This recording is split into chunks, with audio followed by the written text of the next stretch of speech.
দীর্ঘ ধকল কাটিয়ে অবশেষে উত্থানে ফিরেছে পুঁজিবাজার। বিনিয়োগকারীদের লোকসানের মাত্রাও কমছে ধারাবাহিকভাবে।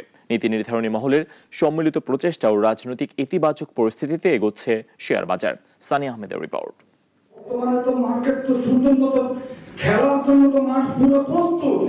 বিএসইসির কমিশনার যখন আগের চেয়ারম্যানের সুরে কথা বলেন যে পুঁজিবাজার খেলার জন্য প্রস্তুত, তখন আস্থা না ফিরে আর যাবেই বা কোথায়।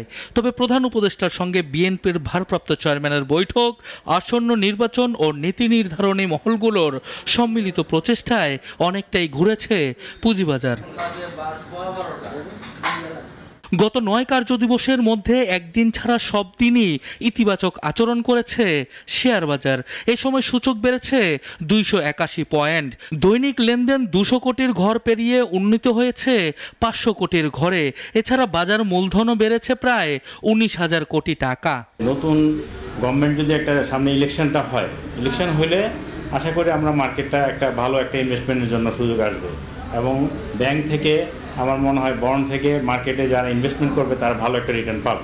বর্তমান উচ্চ নীতি সুদ হার কমানোর জন্য জোর তাগিদ রয়েছে আন্তর্জাতিক মুদ্রা তহবিল IMF এর। অন্যদিকে বাংলাদেশ ব্যাংকের পক্ষ থেকেও জানানো হয়েছে মূল্যস্ফীতি 8% নিচে এলে কমানো হবে নীতি সুদ হার। এতে শেয়ার বাজারও পড়বে ইতিবাচক প্রভাব বলছেন বিশেষজ্ঞরা। গভর্নর সাহেব কিন্তু অ্যাকচুয়ালি রাইটভাবে অ্যাপ্রোচ করছে আমি মনে করি। সেটা হলো প্রথমে ওনার যদি লিস্ট অফ প্রায়োরিটিজের মধ্যে আমাদের ফরেন এক্সচেঞ্জ রিজার্ভটা হলো ওনার জন্য সবচেয়ে ইম্পর্টেন্ট। ফরেন এক্সচেঞ্জ রিজার্ভ স্টেবিলিটিটা উনি মেনটেন করতে চাচ্ছে, তারপর উনি ইন্টারেস্ট রেট রিজিমের উপর উনি হাত দেবে।